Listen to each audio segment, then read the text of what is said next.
Hello, boys and girls. Welcome to the Ready Up Gaming Podcast. My name is Niall. Joining me today is the bald, bearded bruiser, Bobby Boucher. If it's your first time listening to the show, basically the Ready Up Gaming Podcast is a weekly podcast discussing everything in the world of gaming, what me and Bobby have been playing, what we're looking forward to, plus some news and rumours throughout the week. This week I'm quite ill, so I'm letting Bobby take over the news segments because I was out last night, blocked, and my voice is fucked. But we've got some good shit to talk about anyway. We've been busy. So Bobby, what's a crack? I find it weird, by the way. Sorry to stop you. I find it weird saying what's a crack when I just spoke to you for 15 minutes before, but yeah. That's always the way. Yeah, how's it going? Well, I finally bit the bullet, didn't I? Got the OLED I told you to. last week, Wednesday. Unreal. Yeah. Why did I wait so long? Why did you wait? That is what? I don't know. I wanted it like from the day it came out, and I've just kept putting it off because I wasn't really into Switch. But that's the reason why I wasn't, because the normal Switch looks like shit. It does. It's a Fisher Price, Doesn't now. it? Mm-hmm. It's unbelievable. Like, you've been going on the past 2 weeks now about how good the OLED screen is, and I had no doubt about it that it was going to be good. But it's different gravy like compared to the normal Switch. It's so good. Were you surprised? I know. I tried not to talk too much, but I kind of had to. Were you surprised? Like, what? Give your impression. So surprised. I knew what I was kind of going to expect with the OLED, but I didn't think it would be as good, as game changing, if you know what I mean. I knew what the colors and the blacks and the vividness of the screen and stuff. I knew what I was going to get, but I didn't think it would make a difference to me wanting to play the Switch. But it has. Like, I was going to go out with you last night for a couple of pints, and Metroid Dread was calling me. Fucking thank God you didn't. You'd be down too. See, with the build though, do you not feel, even when I first opened mine, and this is going back, so I actually had the Switch before the OLED, sold it to get the Steam Deck, and I actually liked the Switch at the time, but then I was rebought it 2 weeks ago. Do you not think? See, when I first opened it, like the quality of it was just way better. Just looking at the screen, like, it's just the quality of the screen as well. Yeah, as soon as you take it out of the wee plastic thing, you're just looking at it. It just looks like a premium product. Yeah, compared to the Switch. It's like an iPhone. And then iPhone compared to fucking Nokia 3310 in terms of the build. See when you turn it on, and even you just see that jet black screen and the white Nintendo logo pops up. I was like, holy shit! And I was just turning it on. Generally when it was, I was like, whoa, unbelievable. See, I think I was using Logan's earlier. I said to you, it has like a plasticky screen on the old one. And then, is that the one he has? Do you have just the standard Switch, or is it the light? The standard. I had the light as well, you see. The light's again. One thing is, the light's perfect for kids. I set up for the Axes two wee girls there on Christmas, and I held them. I was like, fuck, I think I'm going to get Mason one for Christmas this year. No, they're great. They're spot on. Yeah. But it's the standard Switch. The problem I have is the fucking border. Yeah, the bezels. The bezels, Jesus. And that's the thing. Like, it's no bigger, the actual Switch, but it's just the screen. It just fills out the whole size of it, the whole size of the device. Like, it's 7.2 7 inches compared to 6.2, and it's such a big difference. Size matters. So that was the problem. See, when I got the Switch back in the day and went to the Steam Deck, it kind of felt like a downgrade. Like, in terms of build quality and how the screen was, I was like, oh, it's actually, it's more powerful, but power ain't everything sometimes. Do you know what I mean? But so games have been I've been playing Let's Go. I was playing that just on the normal Switch first, and I've done a wee bit on the OLED. Big difference, and that's just Pokemon. Big difference in the screen. The colors are just so much more vivid on it. So we can talk about Let's Go, because I played it and I've stopped it. Right, it's not for me. Pokemon, I'm on the verge of stopping. Why? Because it's too easy. It's too babyish. Yeah, it is an easy game, very easy game. I bought Violet there as well. Yeah. And I let the big lad, he's 12, I let him play it. He's getting into it. He's got a second badge, but he got stuck after the first one. Why? He's played, so do you know the way Pokemon games that you'll go, and to get to somewhere you'll need something? Just like the Metroidvania style of it, where you need something to unlock it. Yeah. So it was like that. I was like, why are you not playing anymore? He says, well, I got my first badge, but someone needs something from somewhere, and I don't know how to get there because there's something blocking it, and he needs something from it. And I was like, well, that's the whole like kind of loop of Pokemon. I was like, back in the day when we were playing on the Game Boy, it's like we didn't have any of that stuff. We couldn't just go on the internet and check. We had to just sit and figure it out. I was like, they are harder because he's beat Let's Go. He's like 100 hours into Let's Go and stuff, and plays Pokemon Go quite a lot. So he's used to that easiness. Like Let's Go, it babies you the whole game. Yeah. the entire game. Like, see when you get cut, from the SSN, the ship, it's called chop now, but he teaches it, and then Eevee just jumps up and says, "Yeah, I'll learn it," but it doesn't replace a move or anything. Whereas back in the day, you had to give that to a Pokemon, and you had to keep that Pokemon with you, and it replaces a move. Okay, it kind of takes away like a fucking an attack, whereas now it gives it to you. All your Pokemon get experience. Yeah, you never used to be the way. Which never used to be there. You had to literally battle, rotate, or sometimes if you were in an area and you had a Pokemon that wasn't effective at all against them, you had to have them first, send them out, bring them straight back in, send another Pokemon out to fight just to get that wee bit of experience. So Yeah. a lot harder back in the day. So I'm finding that it's more nostalgia I wanted to play it for, but it's too easy for me. It's getting to be a bit boring because it's carrying me. It's the loop as well. I'm not finding fun. Do you know what I mean? Like, it's just battling the Pokemon and then the trainers and that shit. Like, I done that Nugget Bridge and it was fucking fran me, mate. By the end of it, I was like, fuck me. Just, yeah. And you're just stomp. Like, honestly, I was Pikachu. I was just fucking steamrolling every cunt. That's the thing. You can one shot. Well, not one shot. You can probably go with the whole game just using Pikachu. Yeah. Honestly, it was piss. And for the first gym, I think Eevee's the same. You learn double kick. It's super effective against rock. Oh, is it? Yeah. I remember back in the day, I was like, fuck. I used to have to go. It wasn't. I used to always have to go Squirtle to beat Brock because it was fucked. Yeah. Otherwise. Or sometimes you went Bulbasaur, then you get the first two out of the way because grass is good against both. Oh, okay. Yeah. Rock and water. Fucking showing your nerdy self. I know all that there. Whereas like now they're giving you moves that's just going to be super effective against the gyms and just making your one like I could go through the whole game and just use Eevee. See, I have Sword. Like, I actually had bought Sword, so maybe I should try and give that a go. I had Shield, I think. Right.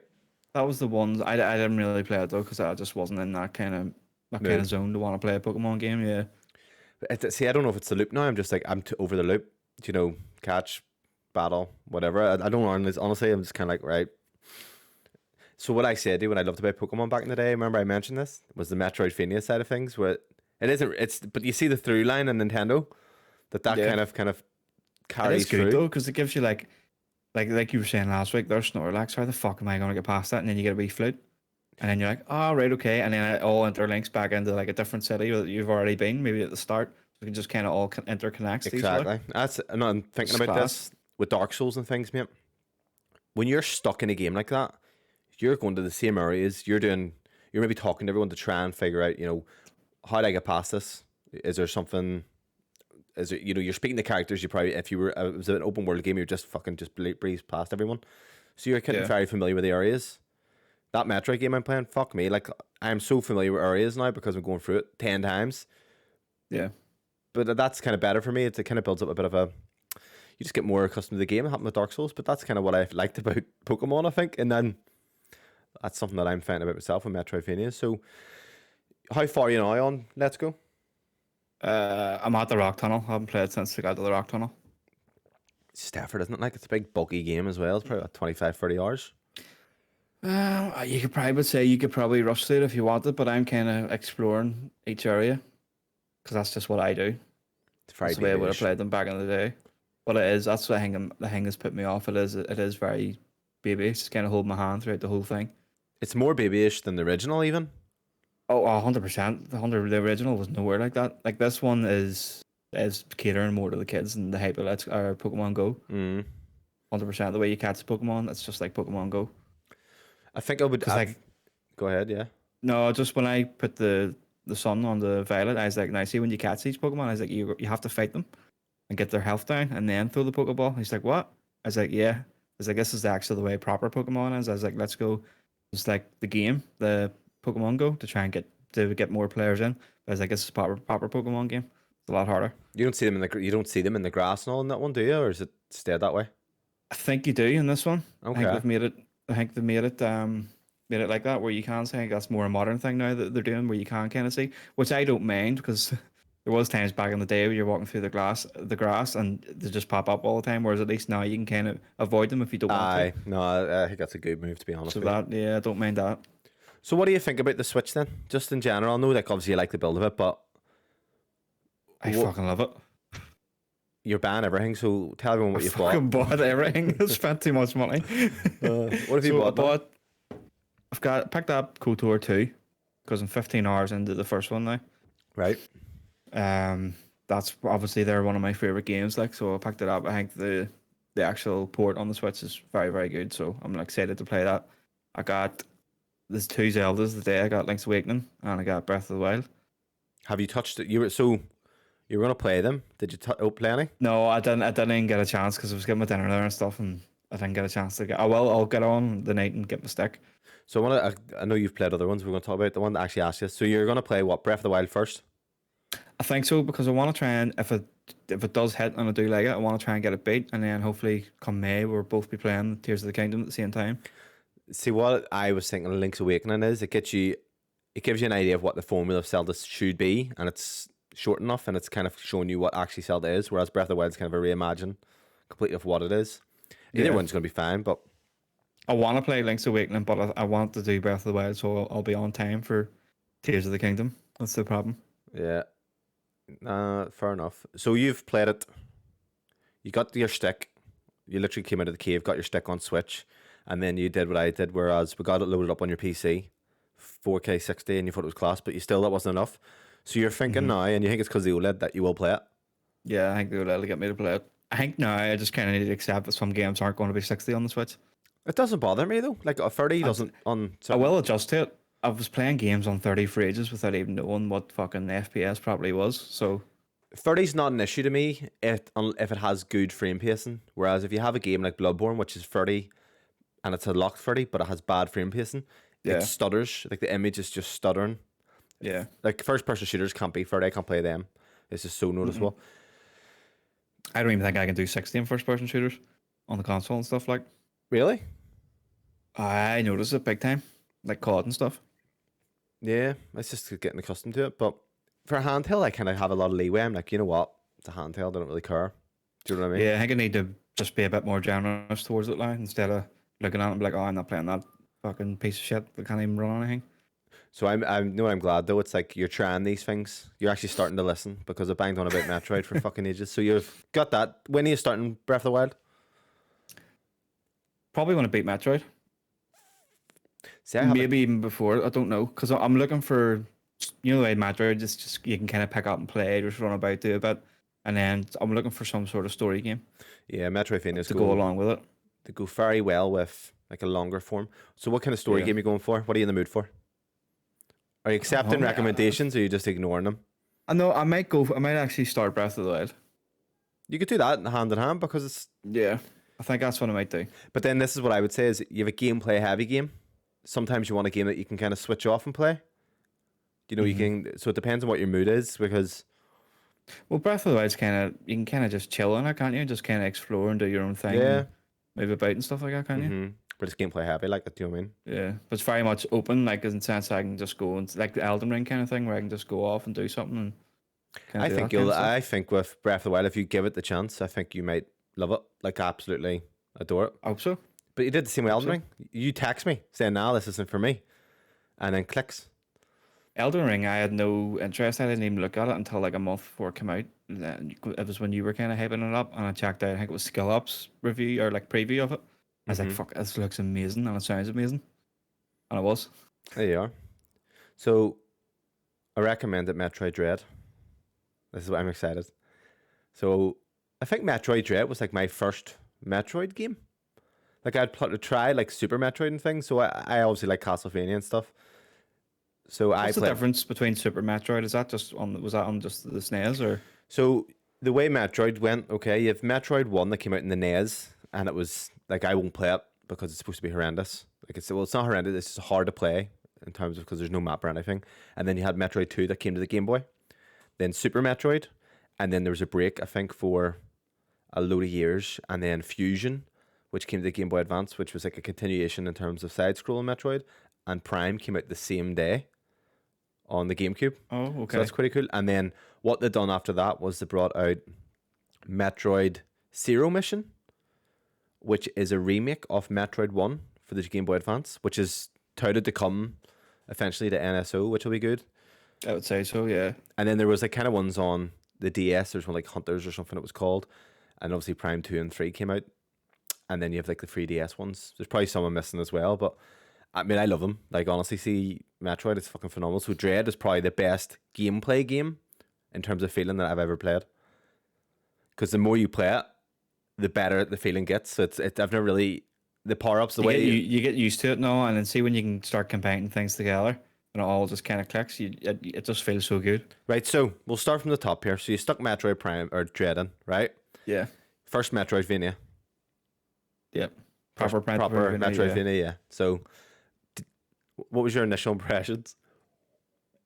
So, it looks incredible on the Switch. Done it.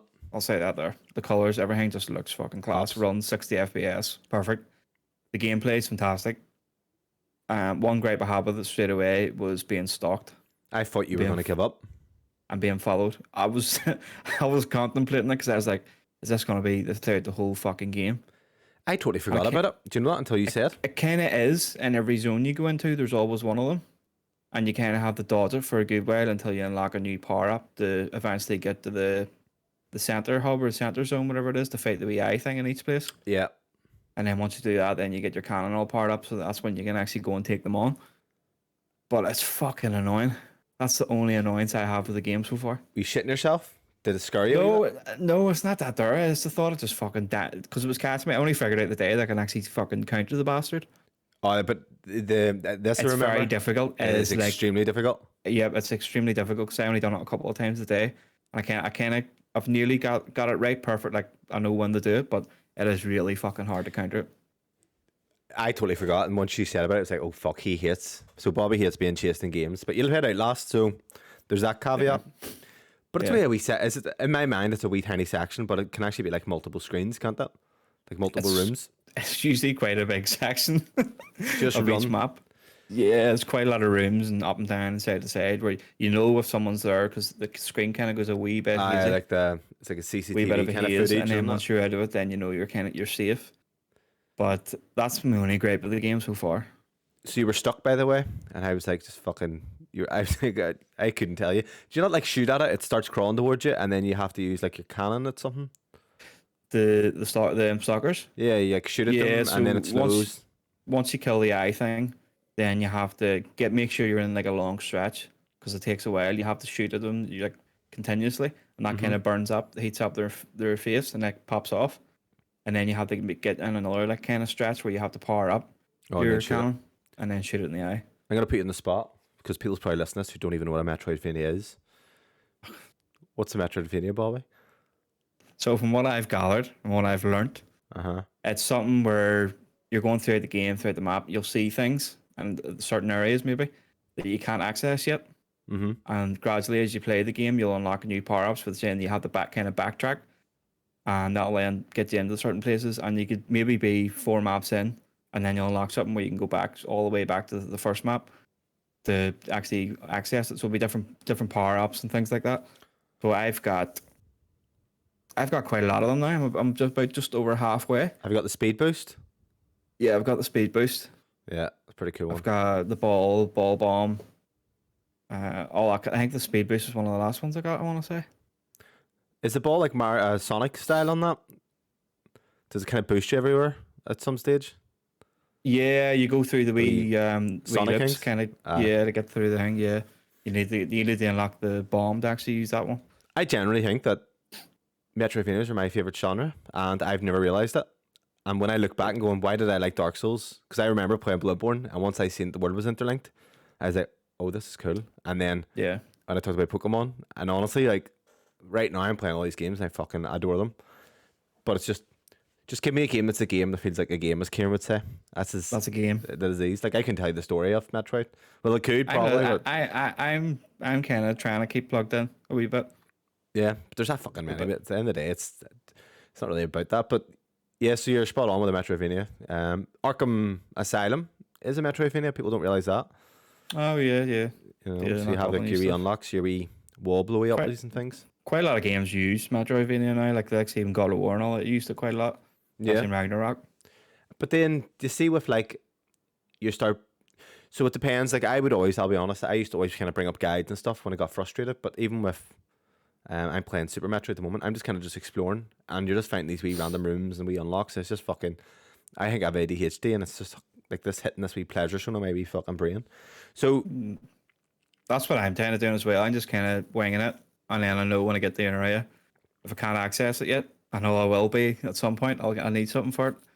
There's like there was cold areas and hot areas as well, Yeah. and the thing I can get into the hot ones now, but I can't get into the cold ones just yet.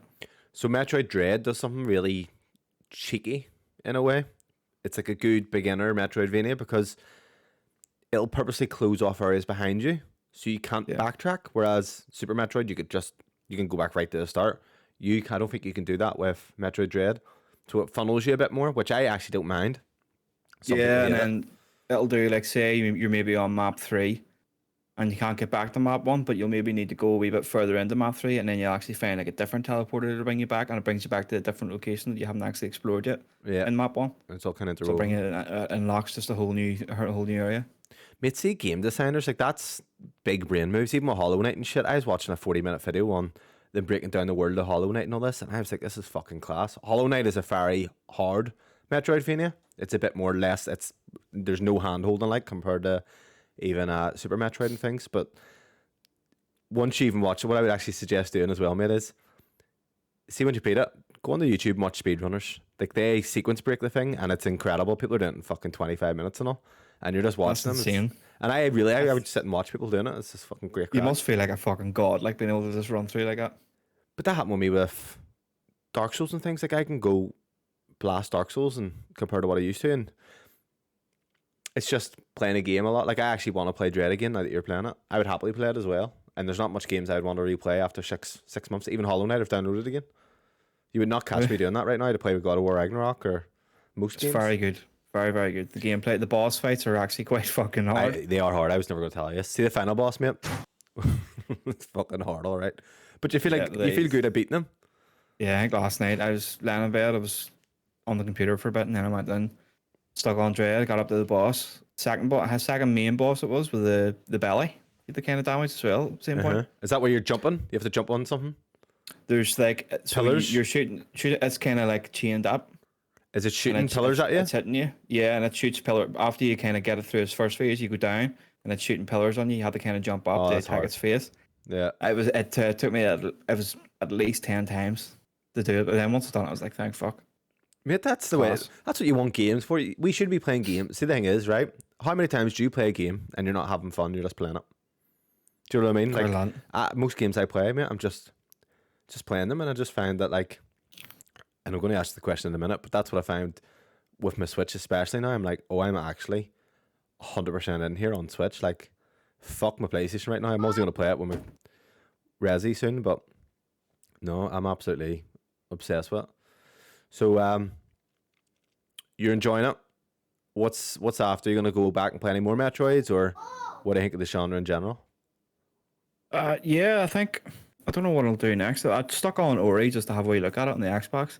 It looks stunning. Done the 4K 120 mode. There's actually 6K super sampling, 60 FPS. So you've put on 2 first? Yeah. Right. So I just wanted to see what it looked like and what it kind of felt like. So Ori 1, I played that on the Switch when I had it last time, because I went into a wee Metroidvania loop again.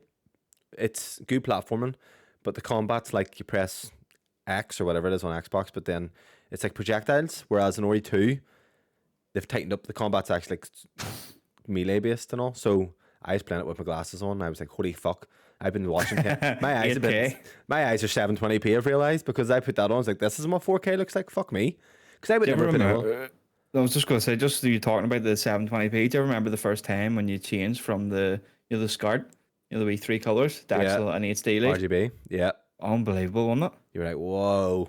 Looking back now. I used to bring my PlayStation stuff to work, and my mate would have played on the PS3, but he was still using the SCART.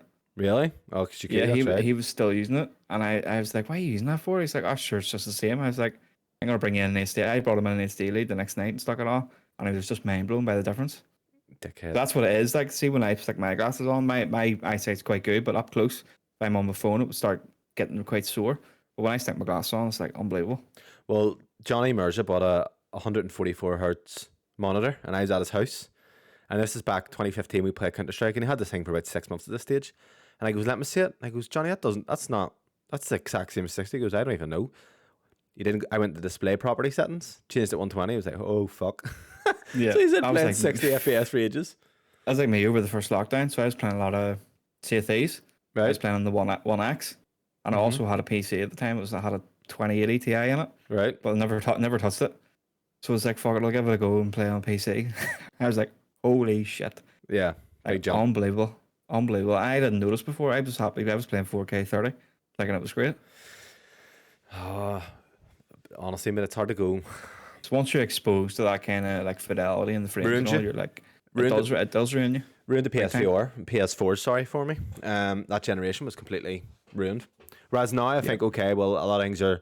I don't mind if something looks a bit worse graphically, but I can't. Frame rate is always something that annoys me. Handheld is fine, I'm alright, but oh, mate, that was tough.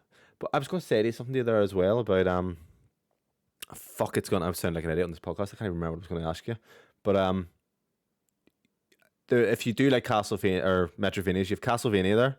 Now, Symphony of the Night isn't on Switch, which is annoying. Isn't that right? Because I was actually going to say that I downloaded it on the PlayStation earlier. I was going to say, is it on Switch? Because that would probably be better the way to play it, just lying in bed or whatever. It's on Steam Deck. We'll get into that in a second. But you have the Game Boy Advance trilogy, which I played. I mean, I have so much to talk about, and I don't. I've fucking been playing everything. So we'll interweave it. So I beat Metroid Prime. I still prefer the classic style Metroid, 2D. Metroid Prime is excellent though. I actually agree with all the praise, mate. That's again, you can get lost in a wee bit. Do a bit of backtracking. I think it would be right up your alley. What I didn't like about the game was the shooting bits. I just don't like that too much. I don't mind 2D and stuff, where it's a bit more. Rather the platform and stuff. I like the platform. I like the combat in the 2D side scrolling ones more than I do in a first person shooter one. And it's not even like difficult because you just left. It's like it just locks on for you. But Yeah. I think that you might actually like the shooter side more. I think actually, funny enough. So what are you going to get Prime next? Or are you saying selling Breath of the Wild for it? Yeah, I think what I'll do is I'll do Prime, I'll do Breath of the Wild, and maybe just trade them in towards it. I'll probably still have money left over like at that point because I think it's only 35 quid for Yeah. Prime. So I beat Aria of Sorrow, which is a Castlevania Game Boy Advance game. So what I was doing, mate, I was like kind of going on the Reddit and YouTube, and I was like, what's the best Metroidvanias? And this one came up, and I played it a few years back. So it's essentially just like Symphony of the Night in terms of gameplay. But what you'll notice, see with the likes of Castlevanias compared to Metroid, I said this to you, they're RPGs. So when you backtrack in Metroid, what you do is you'll get upgrades for your fucking equipment, like your, more missiles, you can carry more missiles, or health upgrades. Castlevania, you can get weapons and shit. So that's what maybe you might enjoy more. So it's level based, so you can grind, for example. But I ended up getting a weapon, mate, and it's the most powerful weapon in the game, and just fucking stormed through it. I must have beat it in about 7 hours. But if you're going to give Castlevania Symphony of the Night a go, you have that trilogy there on Switch to play as well. Is that an actual game you can buy, or is that on the? Yeah, it's called thing, the Advanced Trilogy, I think it's called, and it has 3 games. 2 of them are like supposed to be all right, but Aria of Sorrow, is great. Plus, we were talking. Have you watched the anime? No, I was looking for maybe a wee anime to watch. Oh, so I was mate. texting you the other night to see if it was good. I think the vampires and all definitely appeals to me. Oh, it's cursing all in it. Like, it's proper adult. Yeah. Like, it's not fucking a baby anime. It's fucking brilliant, actually.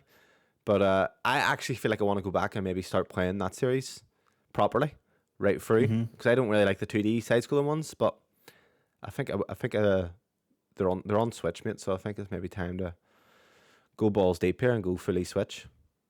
I'm loving it, man. Honestly, I fucking absolutely love the thing. It's gorgeous, sitting over there in the dock, and it's a wee resting spot.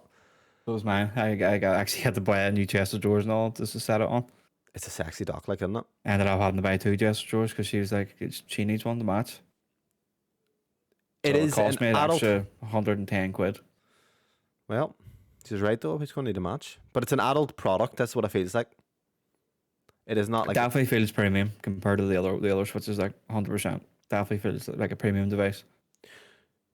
So with Metroid, Bobby, I would say that's probably one of my top favorite games, actually. Dread now, just from what I played. Have I overrated it?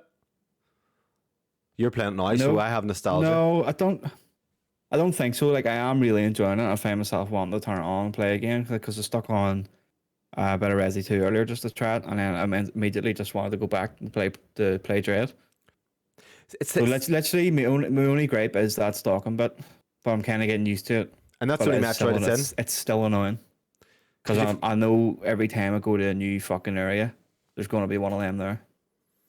And but that's only Metroid it's in as well. So if you do love it, you have so many other ones to play, and then you have Castlevania, you have Hollow Knight. If you really want to go deep, you have Guacamelee, which is fucking a fighting platformer I one. think I've tried Guacamelee 2 on the Xbox, I want to say. I think I tried it. You've already, yeah. Yeah.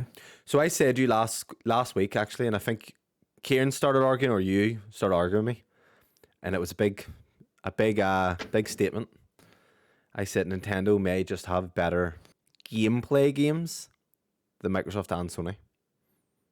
Gameplay games. I think it was both of us who were arguing with you. It's a statement. What do you think? I don't know. You need to take it down by. It's hard to say because the games are different. So let's take story away completely, right? Throw out story. What game would stand up as the best gameplay game on a PlayStation console?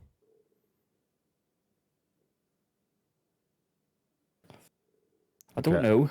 For There's me, one game I think can compete with Metroid in terms of if gameplay. you say game. Uncharted 4, I'm just going to stop No, the recording and go home. Returnal Right, that's that. Right, okay. is the only game That's fantastic. It is, but I still don't like the game enough that makes me want to play it. I think it's more because it's the first person. It kind of annoys me, but it's a great game. But then I'm thinking, like, Housemarque are actually fantastic at games that you just play, have fun. A load of their games. And then I was like, at the time, I wasn't even thinking about Xbox, but you have Hollow Knight, or not Hollow Knight, Ori. Ori, yeah. Ori, compared to Metroid, though, it's not the same tier, I don't think, anyway. Personally, I haven't beat Ori 2 yet. I'm playing through that. But what do you think? Take away story. It's hard to say. I enjoy like God of War gameplay. I know you don't, but I do. I really do. Like, would I rather play a God of War? Yes, that's just me. See, I just don't find the combat fun in the new God of Wars. I do. I think it's fantastic. Maybe it's just not Were you challenging using enough. everything and like blending it all together and stuff? Because that's what I was doing. Like, using them all the combos and stuff. On easy mode, you used them. You did play it on easy, didn't you? No, I played in the medium one. See, I put it on hard, and I was getting into it a wee bit more, and then it was like it's going to be fucking really, really long here. I just don't think. See, if I don't find a game is challenging me, then I get bored. So maybe it's on me to play a harder gameplay mode, and that's the truth.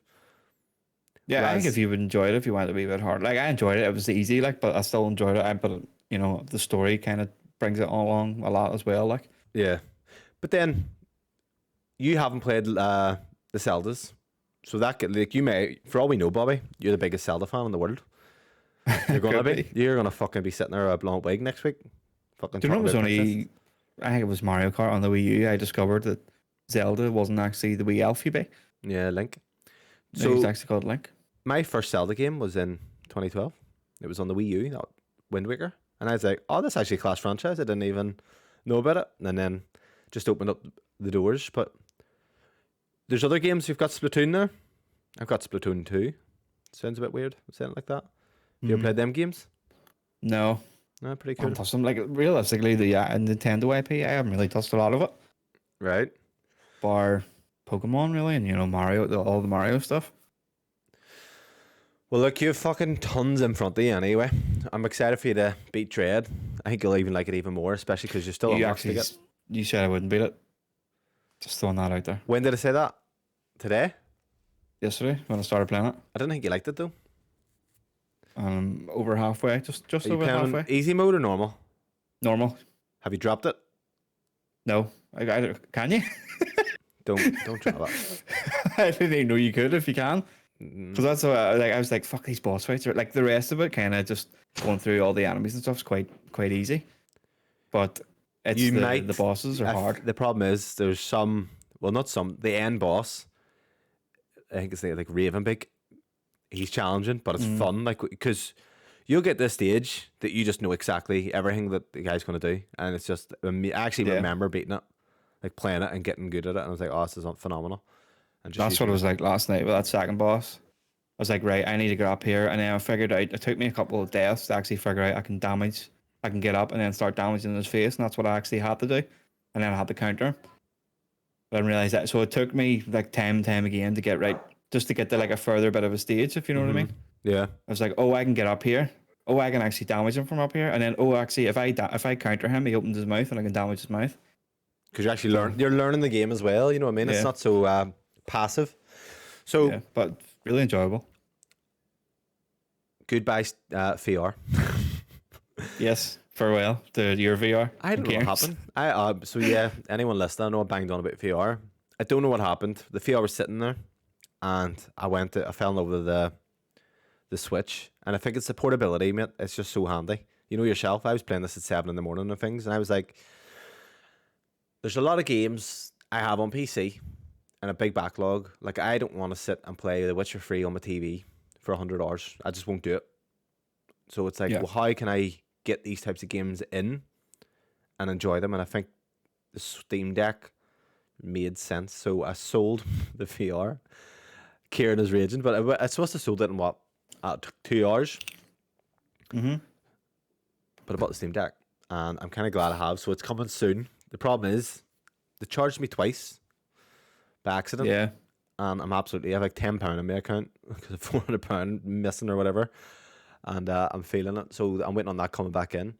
So if I have to see the problem with VR, mate, it was effort.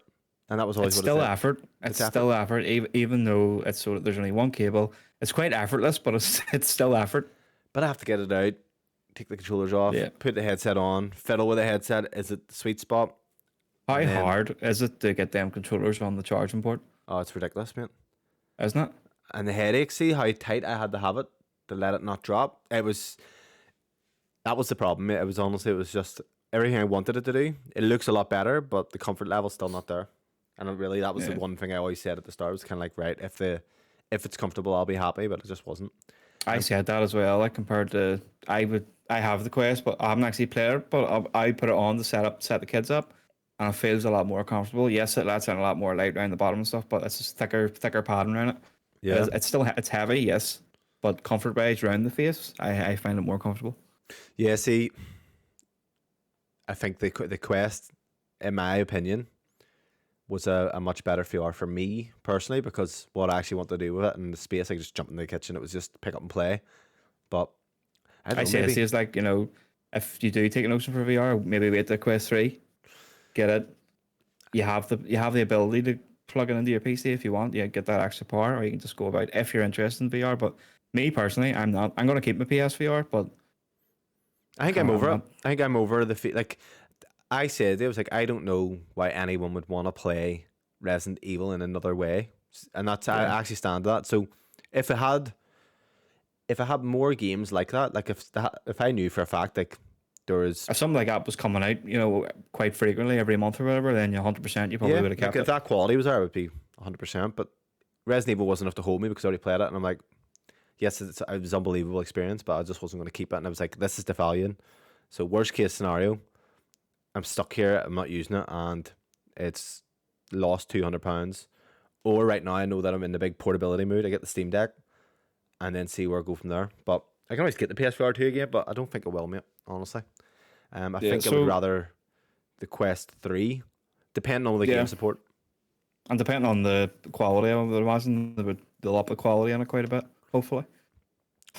But I don't know, mate. Like that, VR has a long way to go until, I know Apple are doing some shit as well. They have like a AR. They have one come out. I bet you it'll be good. And then what will happen is they'll perfect it, and then people will replicate. Yeah, that's what Apple does. Apple, they take their time and stuff, but then they come out and do it right. They do it right. It's like fucking Android phones. Oh, we've had widgets for fucking 10 years. I think Apple got them like last year or something like that there, but they're better. No, there's work. They work. Do you know what I mean? It's like, so yeah, do you think I'm silly selling it? No. Yeah. No, I don't think I am either. If something came out like fuck me and you really wanted to play it, you could just borrow mine anyway. Like, I'm not going to sell mine. Yeah, but even at that, mate, it's like Resident Evil 4 is, if that was day one, I would be holding on to it, but it's not. Yeah. And I was like, fuck it. So, yeah, that was the problem there. So, I also was playing Super Metroid. It's a fantastic game. I'm blasting my way through that. Also playing a bit of Ori. And then I kind of want to talk to you about this, not too much because it's kind of hard not to spoil it. So there's a game on Switch. Have you ever played like a visual novel? Do you understand what a visual novel is? Yeah, but it depends. Are you making choices or anything in this, or are you just kind of watching it unfold? Because No, I've done no, a no. couple where you just watch them unfold and stuff. And But what do you I mean haven't by actually that done one. though? Watching them unfold. You're kind of just clicking through it. Yes And I and know it's no. not really a game, but Yeah, yes. I've done a couple. To be honest, I've done them for achievements because they're easy achievements. I like looked an for hour. your achievements there recently. The amount of games here that are just easy plots is ridiculous. I was sitting there going, he's a fucking. There's games I'm like, why would he play this? It's just random shit. But yeah, look, it is kind of like click through it, but what's it called? It's fucking site. Oh, I'm gonna have to get the name of this. I fucking didn't even write it down. So what's it? It is. Do you remember what it was called? That scary one you were playing. Phantom Site. I've got it. It should be here somewhere. This is really bad. That- I think I really wrote this down. Paranormal Site. Paranormal Site. Sorry, fuck me. My head was away. So Paranormal Site, it's hard not to spoil it, but obviously it's like based in Japan. It's made by Square Enix, and the kind of the style of the game is, it is obviously you're reading, you're clicking a lot, but you're also kind of like things are happening and you react to it using items. So there's puzzle elements. But for something like, if you're wanting something that's a bit more story oriented, I would recommend it. But essentially, it's around these curses. And the whole hour, I've seen a lot of people's reviews and it's very highly rated, but a lot of people were saying, give it an hour and you'll see. And see the twist after the hour, Bobby. I was like, oh, this is fucking class. Like, I can't literally not talk about what the game entails because anything you really say is going to spoil it. It's 12 quid. A visual novel, essentially. Look, there's text there, you click through, you pick what you want to say to people. It has outcomes. If you really think about it, the Walking Dead games are essentially the same concept. They're visual novel, like they're visual. There's not a lot of gameplay in it. Do you know what I mean? You choose what No. to say. You then walk. There's a bit of movement involved. And There's no movement in that sense. You can kind of turn Aye. the screen and like pick things and say like, look at this, look at that. But I like the game called Danganronpa. But that's another genre. Like seeing this visual novels. If you're looking for something to chill out and play, at the moment, Bobby, I would say look, it's 12 quid, pick it up and see what you think. That's all I really want to say about that because I literally cannot talk about anything. I'll just spoil it. But it made me jump twice, for fuck's sake. Good music, good atmosphere, and it's fucking weird jumping the fucking visual novel, but yeah. Did you play with headset on or just Yeah, I did. standard? Yeah. So, probably we're fucking taking our time here. The Last of Us HBO finale. I don't know if I said final. Finale. The fucking World Cup Yeah. final. What was your impression? So it's now over. 9 episodes. Rushed, I would think would be a word for it. Yeah. Absolutely. I mean, I think the show was badly paced. It's because a big gay episode in episode 3. All the bearded Yeah, kissing. like I mean, you had that there, which was like an hour and 20 minutes, which wasn't even in the game. Yeah. And then you're missing out on these big episodes. They could do like imagine the finale had an hour and 20 minutes. You could Yep. do a lot more stuff in it, make it a lot more action packed. Actually, build it up a wee bit more. But like, because so obviously the hospital scene, we'll not get into too much spoilers about it, but it was very rushed. It was just like you said. It was just like what, like A montage? montage. It was a fucking just montage. It was boom, like- boom, boom, boom, done. Instead of even him sneaking through the hospital in slow, like with him, Yep. it was a montage. It was like a fucking Rocky fight scene, training sesh. Do you know what I mean? It was like, Disappointing, like compared to what I wanted to see. now, did you want him to kill those nurses as well? Yes, because that's who I am. Did you know that one of them is the actor yeah. for Abby? Of course Yeah. you did, Bobbert. Fuck, I of was course just you did. checking. Of course you did. Yeah. I liked how it stayed on the surgeon's face. We'll not spoil too much in case anyone hasn't played anything, but it Yeah. stayed on him. There I was was- like, ah. Did you see the Ponytail? other people kind of broke it down? The ponytail. Yeah, I don't think it person? is. I don't think it was. Do you think it was? I don't know. It could be. Goes back to it. There was a video. I think it was TikTok kind of breaking it down. Like that's the way she had her hair at that time. So no, I look at the game completely trounces it. Now, have you watched it with Emmy yet? The game, and obviously we were talking about there's a kind of a No, YouTube we're going to compilation. watch it this weekend, but she's fucking down, so I think it'll just be a wee bit of Age of Empires after this for me. It's convincing her to actually watch it. It's kind of even difficult. Well, our sister was down the other night, and our sister's played both the games. Who's Demi's She was sister? kind I of- don't know. Chloe, you call her? Wee sister? No, No. maybe you know if you saw her. she's a bit of a gamer. Like, she's not a hardcore gamer, but Just she, fucking she play The loves Last of Us. Hogwarts. Loves Hogwarts. Right. Absolutely loves it. Just like, I think she's doing a playthrough of all the houses. Jesus Doing everything. Christ. She's near actually got the platinum. Fuck. Right. Okay. Fair play there. But So she loves the she's other played gamer. both the games. Yeah, she's played both 1 and 2 and absolutely loves them. I was telling her and she was like, will that not spoil it? I was like, no, we're just going to watch the first one. I seen someone made them watch. This is the problem. I kind of want to replay the second one, but I also want Lindsay to see this scene. So do I. Like, that's Right. because if we watch that there and she likes it, I'll be like, fuck it, let's just watch the second one. Because realistically, it's not. Is it going to spoil the show? Yes and no. Because we're kind of watching it thinking how they're going to do things different, or maybe worrying about how they're going to do things different. So if you haven't played The Last of Us 2, we're not going to spoil it. But what I wanna say this, and if anyone's watched Game of Thrones, you can listen. If you haven't watched Game of Thrones, do not listen to this. It depends on Bobby. Are you ever going to watch Game of Thrones, Bobby? Probably not. Okay, you okay? I for don't a- have the fucking. Are you the okay for a commitment major spoiler? Aye. So Game of Thrones does the most ballsy move in all of television. So in season 3, episode 9, they take the House Stark, the main characters, they bring them to a wedding, and they'll get murdered. And there's a pregnant fucking the girl who's going with the fucking King of Winterfell or whatever you want to call him then. Or he's not really the king, but the Lord of Winterfell, whatever. Going off memory. She's pregnant and they stab her in the belly and everything, and then they slit his fucking man's throat. The main cast killed. Yeah. The balls of Fucking it. hell. So spoilers for Last of Us 2. A lot of people will say online, red wedding time for like The Last of Us. It's going to be the same kind of concept because main character death. Mate, that's Game of Thrones. That's why you should watch Game of Thrones. That's why everyone says watch Game of Thrones, because once that happens, mate, you're like, this show's And different. Pregnant Really. lady death. I go there. That's why I love. Right, and this is very weird, bit of a segue. That's why I like Pet Sematary. They kill the kid. Yeah. You never get that. Look at even the remake. They wouldn't they kill a teenager. Fuck her. But they kill a child, and the honest, like, that's, you're going balls there, like. But I would say, like, if I had to rate the whole show, season 1 as a whole, I would probably be about a 7.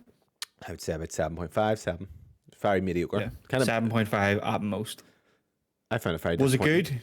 Yes. Was it disappointing as a Last of Us fan? Yes. There's fucking no runners, or not runner. Fucking, are they called runners? They are called runners and all that shit. In fact, There's infected runners. There's fuck all. I mean, they've done the whole fungal network system, and it was never shown again. Now, apparently, they're going to get into that in season 2.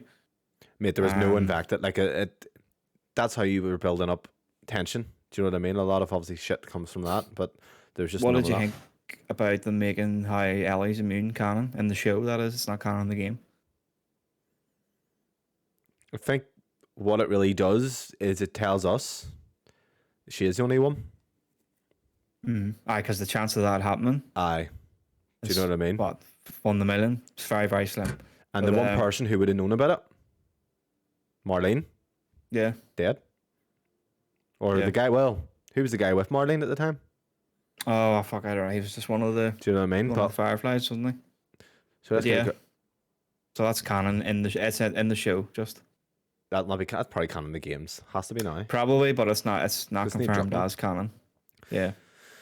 So season 2, you're talking what, 2-3 years, 2025 probably. Yeah, I think they're going to start filming this year, There you go. as far as I know. It's going to be over the course of 2 seasons. I think we called it at the start. Yeah, He it'll be says two. if they do it, it's going to has to be 2. And they'll probably do it in the 2 halves, like the game was. Yeah, I'm not too hyped, I'll be honest, mate. But I'm gonna watch. I'm worried. I'm nervous. Oh, I know. Really nervous. Big Joel lives. Because what if they don't? What if they don't do the big kill? They have to. They will. It's HBO.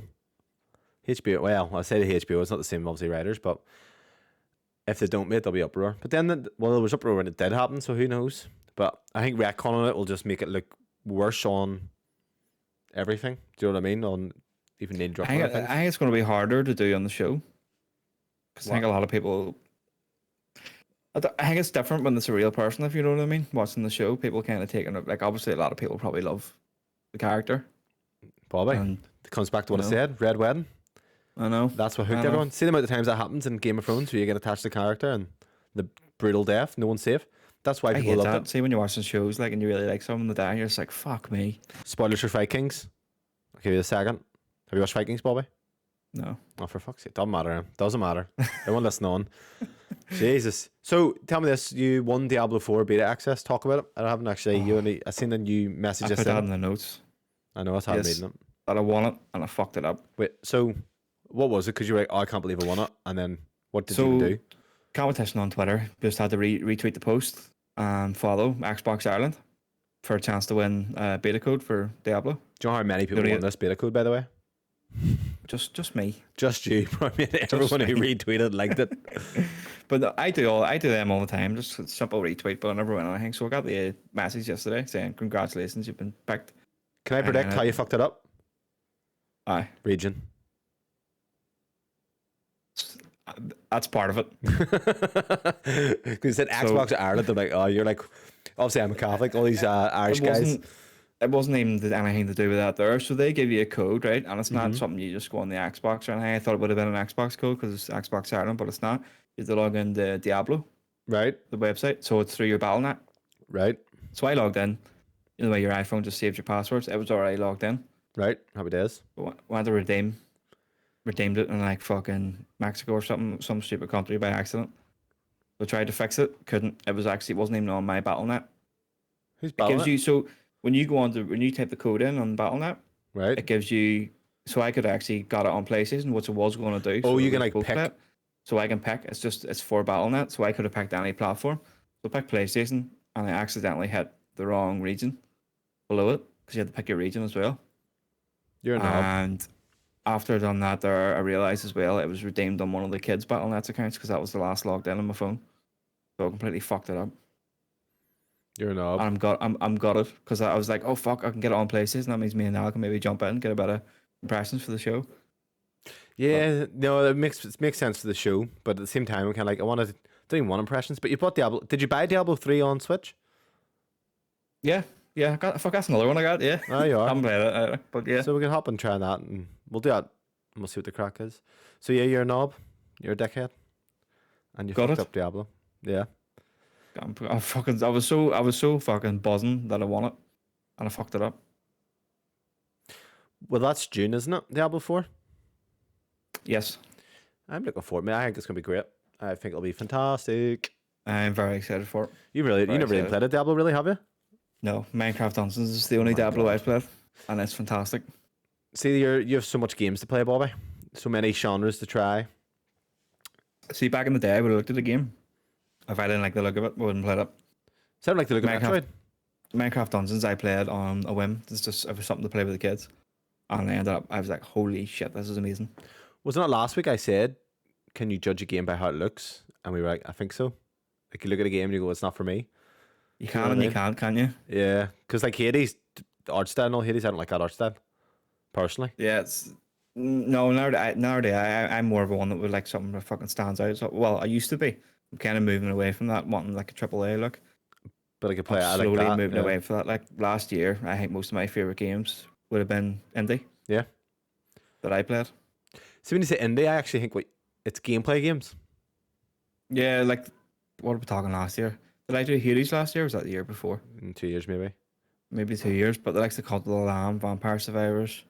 Do you know what I mean? There was another one. And they were all fantastic. I loved them.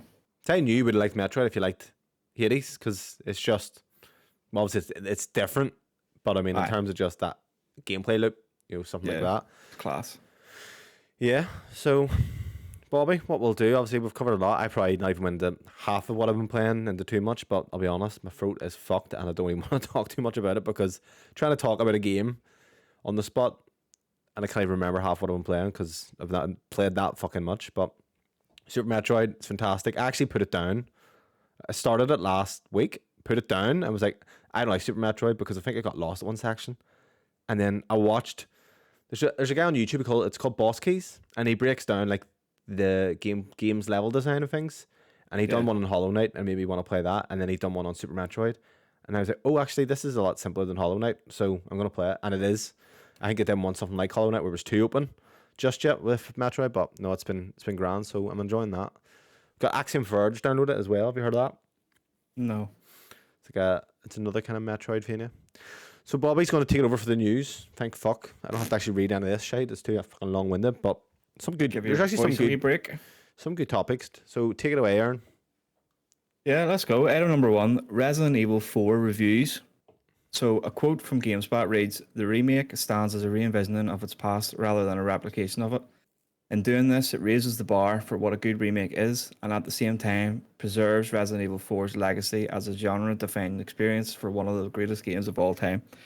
Over Metacritic, Resident Evil 4 has an average score of 93 from 88 reviews. I'm going to read up a couple here. So GameSpot gave it a 10 out of 10, IGN 10 out of 10, BG 24/7 5 out of 5, VGC 5 out of 5, and Game Informer 9.5 out of 10.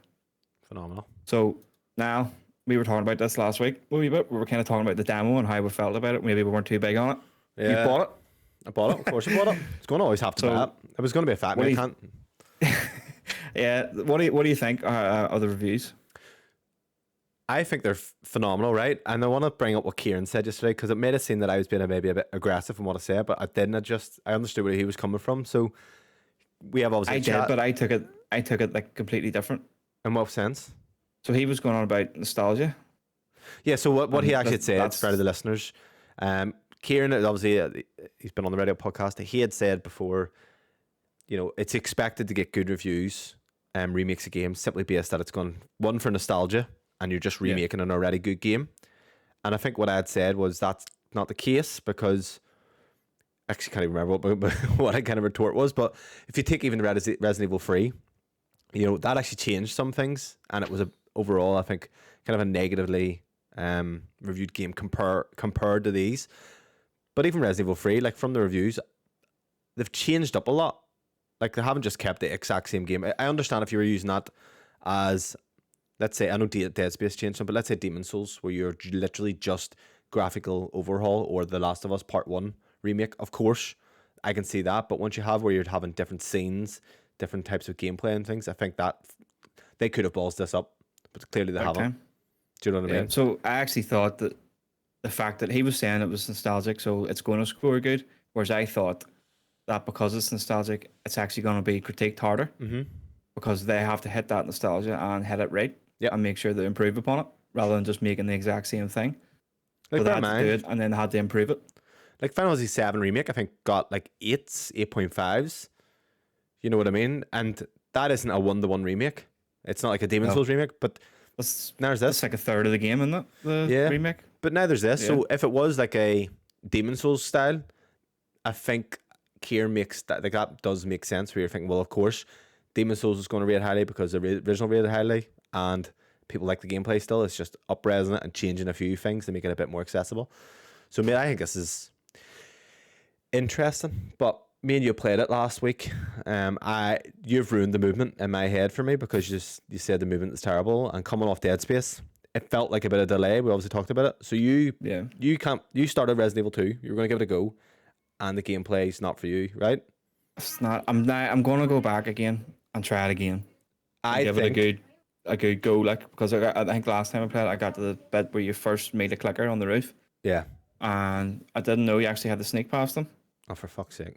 So I started shooting at the bastard and it killed me over and over again. So I was like, no, I'm turning it off. Do you not Google something if you really get stuck? I'll be like, fuck it. I should have. Sometimes I do and sometimes I don't, but that one just pissed me off. It just didn't bother. C2, does 2 have the exact same movement or is it different? Because I can't remember it being different. The movement is better. Right, because ACG put a con for the movement in this, which is strange because I don't ever remember anyone mentioning the movement in 2. So I didn't notice anything with 2, but I definitely noticed it before. But you need 2 is excellent, mate. Like it is 2 an excellent game. is smoother than 4. 4 feels a bit tanky, feels a bit heavy. Yeah. And the aiming, I don't know what the crack is with the aiming on that demo, but it was atrocious. Oh, it's like there's delay on it. No. It was really bad. Resident Evil 2 also has Metroidvania things as well, to be truthful, with the keys.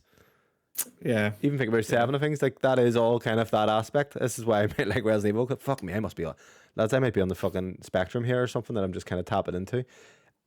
Resident Evil 2 is short. Now, this might make or break you. You know there's 2 runs of the game you do, A and B. Yeah. There's minor changes. You don't have to do them, but I did it. I enjoyed it. Play it on easy. Very easy if you want. Just blast through it. I stuck it on very easy because I just kind of want to. I think it's because of the reviews that 4's getting. I'm just like, right, okay, I need to kind of check this out. But I do want to do 2 and 3. See, I feel like I miss out. Like, I do buy into hype. If some game, it gets tens across the board and people are like, this is phenomenal, even if it's not my style of game, I'm just going to buy it to check it out. Because hoping, like I say, I'm hoping that I'm going to get surprised. So, when is it out? Like, I obviously bought it there. Well, I'll just say it now. I was for the heavy hitters hitting this week. So Resident Evil 4 Remake, it comes out on 24th of March. PS4, 5, Series X and S and PC. Okay. And Xbox One. So 24th is Friday. That's weird. That's not on Xbox One. I know we mentioned that. It's very weird. Strange. I don't understand it. I know obviously the Xbox One isn't as powerful as the PS4, but like, fuck me, there's not. I bet it's not running at 720p. It's not running 720p in the PS4, so they could have done that in the Xbox One. Do you know what I mean? Put it right down a base resolution on that, but no. So you should play Resident Evil 2. I think you should. I think you'll like it, but you have to get just. So what happened? What you were before you were stuck on the clicker? Today was that? Were you just walking? No, that was a couple of years ago. And the One X I was playing it. So where did you get to today? Into the PlayStation. Are you playing a 120 mode? Yeah. Into the it's nice. Yeah. It's really nice. You will like that game. And this is kind of the thing. I'm like, no, Bobby, you will like the game. Penetrate it, Bobby. Penetrate the game. I might have to. It's your mindset. I think it is, you know. It is your mindset. I'm telling you. See, at the minute, I just want to fucking lie back and either play fucking 80 amperes on the computer or play my Switch. See, this is a gameplay game. This isn't a passive game because you're fucking. It's like horror movies. This is why I like horror movies. Because you are invested. No matter, you can watch a shit horror film, but you're invested because you don't want to fucking get jump scared or you're just trying to focus. So with Resident Evil, mate, you have to focus on that game. Whereas if you're wanting to lay back and chill, it's not really the game for that. It's going to require some mind power. But are you not enjoying all these games and things? Like kind of these. Like you ever get in the moods where you don't know what to play and you're like, oh, I just can't find anything fun. That's me last week. See now, mate, like I'm in my fucking element because I just can't. Like I have like a plan of what I'm playing and I'm enjoying it, and I'm kind of finding a rhythm. But no, I'm excited for it. So yeah, well, moving on. This is going to be a kind of two-parter. We're going to do item 2 and 3 kind of together, and then we'll just tackle them individually. So, item 2, FTC reveals new Xbox console already being worked on. Recent regulatory filings have revealed that Microsoft is working on a new Xbox console that is intended to succeed the Xbox Series X and S. The console is said to have a code name that appears to contain around 15 characters, suggesting that it may be a combination of 2 words. The information was inadvertently revealed during Microsoft's ongoing trial with the Federal Trade Commission, FTC, which is currently suing the Black Microsoft proposed acquisition of Activision Blizzard on antitrust grounds. Now we'll get into this item 3 here, and then we'll tackle them both. PS5 Pro in development. Inside Gaming sources have confirmed that the PS5 Pro is in development and could release within a tentative release date of late 2024. That's badly written, that one. Yeah. Insider Gaming previously reported that a new PS5 with a detachable disc drive is scheduled to release later this year. It's understood that the new model will phase out the current PS5 to cut down on production and shipping costs. In spite of these widespread reports, this is not the PS5 Pro model. As for what the PS5 specs will entail, details are limited. However, a recently published patent by PlayStation architect Mark Cerny, spotted by Twitter user @onion00048, suggests that Sony Interactive Entertainment is looking to accelerate ray tracing performance in games. Wow. Now, what's happening? Okay. Well, on the Microsoft front, they're just making a dongle for your TV, lads. That's it. That's your next console. It kind of goes hand in hand, doesn't it? Do we expect it? Do we expect the pros? I think we had a conversation on this in an earlier podcast. I feel like a dick if I said 2 podcasts ago, yes, but now I'm kind of like, did I expect it? Yes and no. Like it's, PlayStation 3 launched 2013 October. The Pro was 2017. Am I right in saying that? 2016. PlayStation Pro was 2017. That came out before the One X, didn't it? A year before, yeah. No, it was announced. Fuck me. Yeah, so the PS Pro was actually out in 2016. Fucking 2016. hell. So I 3 would have years. I would have swore it was 2017, but I think I would have said it was longer too. yeah. So 3 years, like that would be like one coming out this October for the PlayStation 5. The problem that I've seen a lot of people saying, and rightfully so, is we're still not getting really many exclusive for the PS5. Now, Yeah. if a PS5 Pro comes out this year and it's 700 quid, I'm buying one because Yeah. it will not bother me. Launch a new PlayStation every year, I'll be buying one. Does not Yeah. does not faze me. Do you know what I mean? So I think it makes sense. What they typically do in these Pro models now, or maybe not the Pro models, it's the Slim models. Maybe getting these mixed up is obviously they kind of cheapen certain things, but that's more in the Slim models where they do use cheaper components. The Slim's due to come out this year, apparently, according to sources. And that's the one that we talked about with the detachable disc drive. Yeah, That's that's kind it. of going to replace the PS5 we have now. so that'll as be the new Slim model. Yeah, that'll be the Slim Yeah. then. So the Pro, mate, What do you want from a Pro? what I want from a Pro. They're saying ray tracing. I don't want ray tracing. I couldn't give a fuck about ray tracing, honestly. And If you're going to give me ray tracing, give it 60. You know what I don't want? what? 30 FPS. Yeah, that's kind of where I'm at. It's like if you can get the frame rate there with it, fantastic. But if there's a sacrifice from frame rate over anything else, it's kind of where I draw the line personally. Yeah. I don't want to have to choose between fidelity and performance. Give me 60 and ray tracing if that's what you're going to do, but just make it 60. So if it needs that jump, then What about this, give right? it- God of War 60 in ray tracing or 120? See, that's a better choice than 30 and 60 in that. Yeah, I would do 120 probably. I would probably Depends. do 120. Ray tracing's nice and all, like, but it doesn't do anything for me. It doesn't do as much as what FPS does. Have you played a proper ray trace game? Like a fully Mm, I think I don't know. I probably could on the computer now, like if I so wanted to, but there was Quake released fully ray traced and it looked class. Half-Life, I don't know if this was fake or not, but there is a Portal half. got a ray trace mode. Did it? Yeah, I know there's a with the- Half-Life. I'm not sure it was I official or think not. it's exclusive for the 40 series though. Right, okay. But like even Half-Life, like games do look a lot better with it. Oh yeah, yeah. But I'm not willing to sacrifice 60 FPS for it. No, fuck that. Never. So if they're going to give me a Pro model, don't make me choose 30. I don't want to see 30. And then with the Xbox, we're thinking Pro. We're thinking it's obviously a successor, but then a Pro still like a. I would say yeah, they'll do a Pro. You wonder how they know when they're going to release to each other because they usually time it quite close to each other, don't they? So I think this is the kind of no. You I obviously think they have any sort of communication between each other saying, listen, we're going to. no. I think there's leakers and AMD and things who obviously do they're obviously shared by AMD, so they obviously know. Here, well, When the thing's coming, yeah. there's definitely people leaking there. You think Has there to wouldn't, be. but of course it's gonna be. The people just be Yeah. here, Jim. What do you hear us? Fuck's sake. Same Yeah. here, Phil. What do you hear? What fucking PlayStation's at? Do you know what I mean? But no, I think either or give us pros because PlayStation 5 is great as it is. There's still fucking a lot of juice there to be used in terms of even compared to graphics cards these days. So I love it, mate. A lot of games are Oh, getting yeah. like 1080 60 as well. You know, you have like, was it not the Dan Light 2 was 1080 60, wasn't it?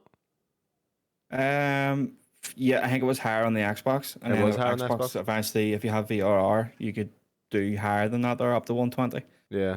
See That what I was mean? class. But so they're going for the ray tracing, but even at that, like, is it going to be more powerful than a 30 series card? Probably not. No. And even the ray I tracing doubt in that isn't good enough. I think, what's the equivalent now? The PS5, I think it's a 20. 60? No, it's higher than that. It's like a 2070, Oh, really? 2080 at the most, yeah. But I then wouldn't think that. Fucking hell. you Obviously, wouldn't think it, but then suppose obviously with a PC you have more, you can play about with it a wee bit more and get more out of it than you can Yeah. with a console. it's an interesting thought, though. But obviously, look, in terms of Xbox, of course, they're always Yeah. designing the next console. Like, as soon as the next one ships, they've already thought about what features do I want in the next one and going on from there.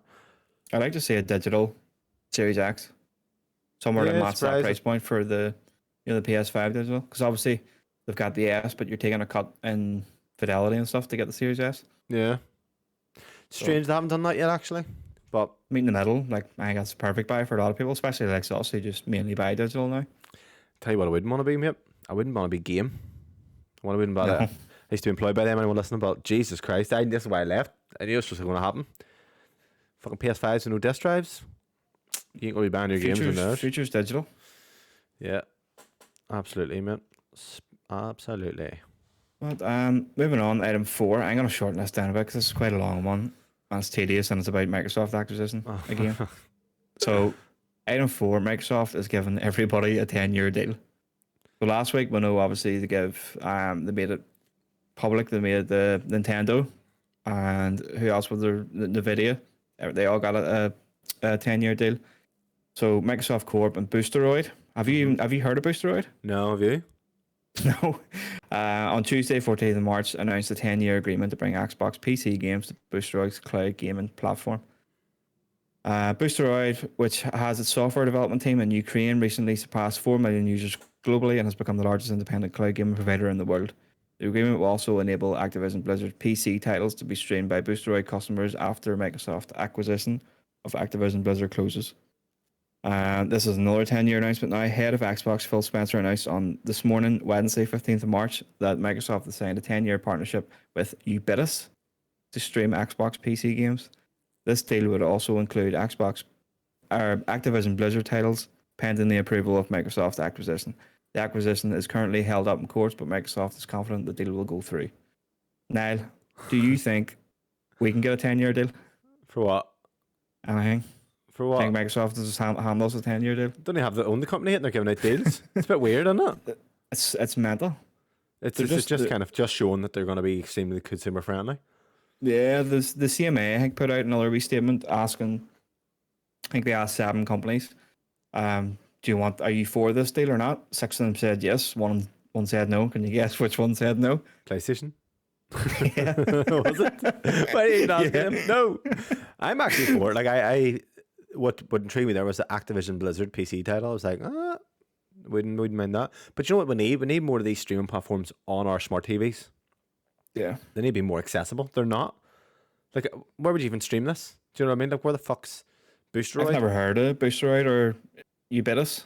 But they're Never not heard of them. accessible enough. I know some people go, oh, you have it on your phone. But it's like, right, I'm not going to want to fucking... I know you have the backbone and all. Like, don't really want to do that on my phone. But if I could, for example, hop on the wall on my TV and just... I have a wireless keyboard and mouse or whatever. Just kind of have them just without even easy use. Just click in. Xbox is working on some sort of cloud device. Whether it's... I guess it was rumored to be like a USB, like a Chrome. But Yeah. now I think it's more going to be like a puck. Like the Apple TV kind of wee small puck thing. Oh, yeah. It's going to be something like that there whenever that comes. But they're giving deals out. I think one of the concerns with the CMA was they're going to take up the cloud. They'll have full control over cloud.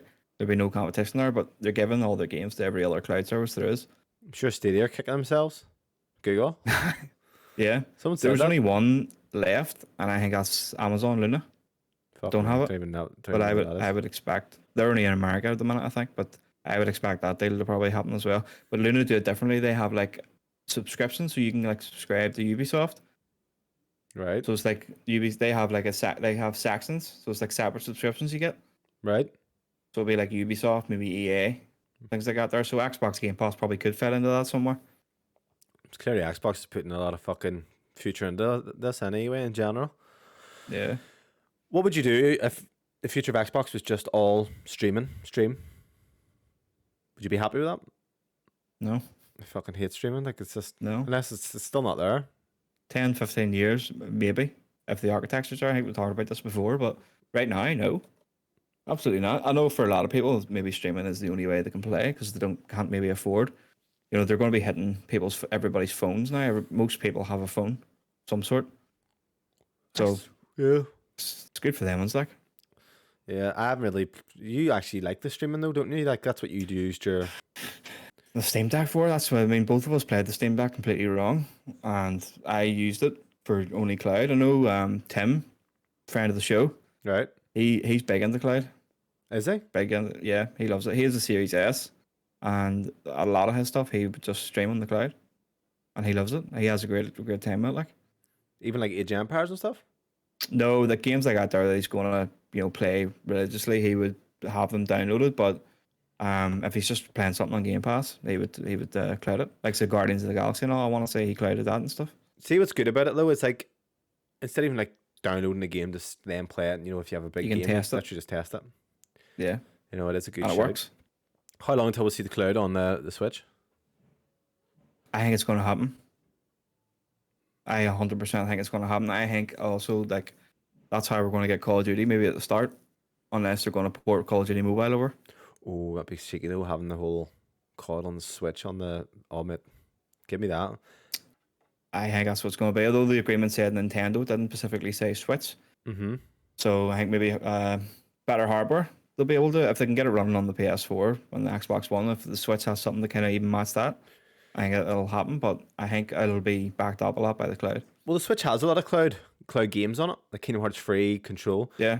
The only thing I think one of these, Ubisoft or Booster, one of them actually do the cloud stuff. Oh, do they? For Nintendo. Yeah, Right, it's one of them. Can't interesting. remember which one. So what I think's missing is that I don't even think even none of the consoles have Wi-Fi 6, do they? So Wi-Fi 6 is kind of like the new standard, which is a lot quicker. I believe. PS5 don't have that, no. Let me just check. PS5 Wi-Fi 6. It's PS5. It is Wi-Fi 6. Sorry, I was wrong. Yeah, so that's obviously a lot faster. So I don't know what the Switch has. It won't have this for a fact. So No, I'll not have that. but that'd be good if it did. And then obviously you're getting better kind of streaming speeds anyway Yeah. through the Wi-Fi. So no, interesting. So I think it'll happen. I can definitely see Switch getting the xCloud at some point. I think it'll sooner rather than later. mm-hmm.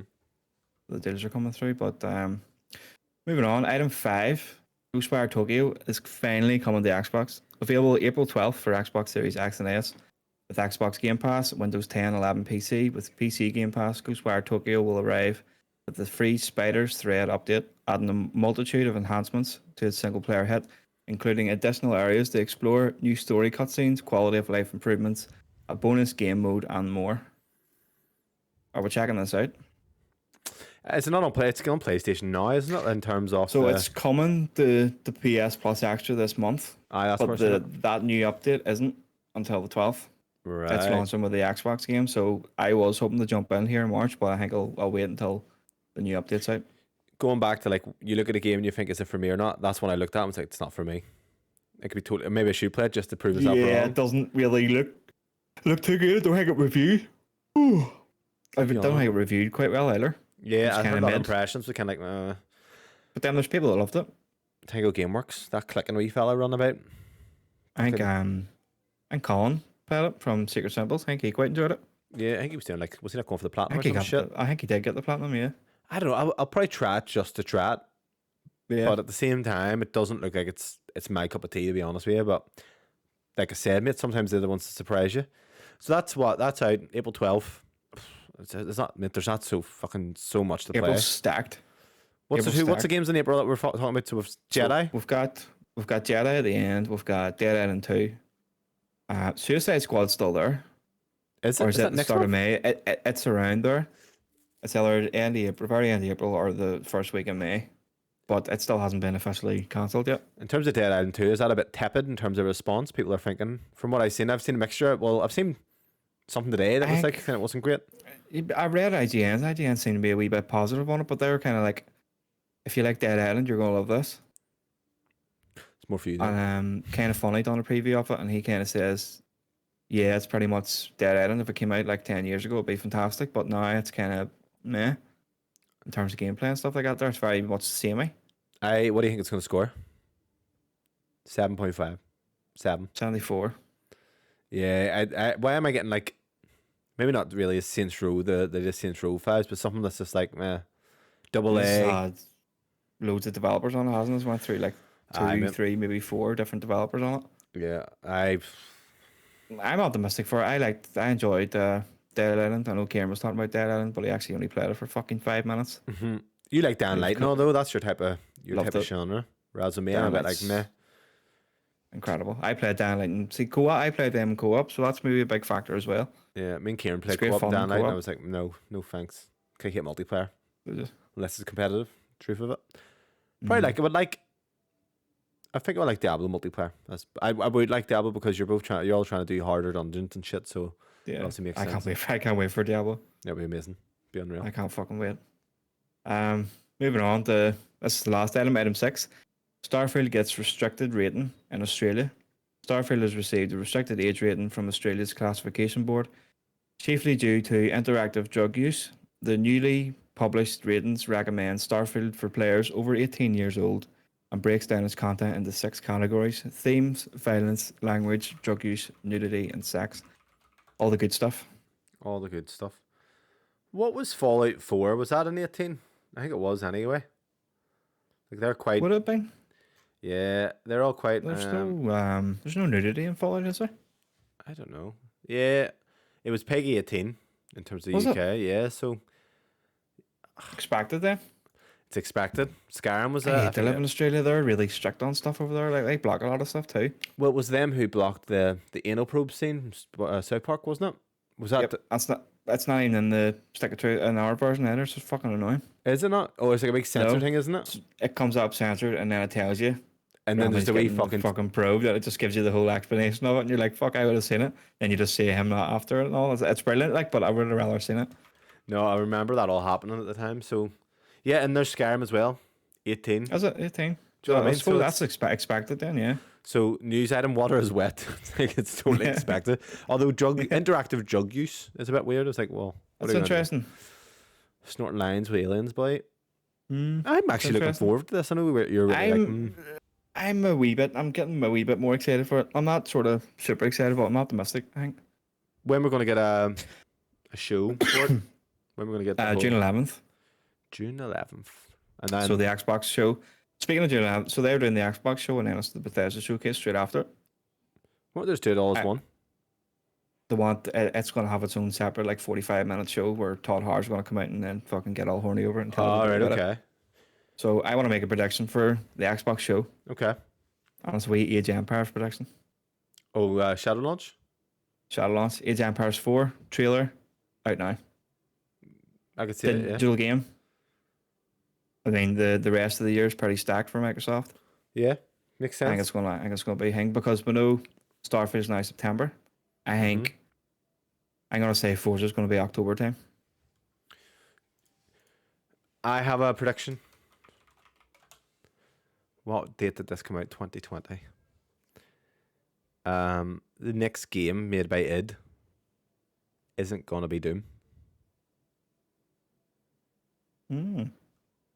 See, so the way Doom ended, I didn't play it like, but I know the DLC. Can't remember what it was called, God something or something like that there. But I think it very much closed the story. Did it? I like actually Doom Eternal. I bought it at launch.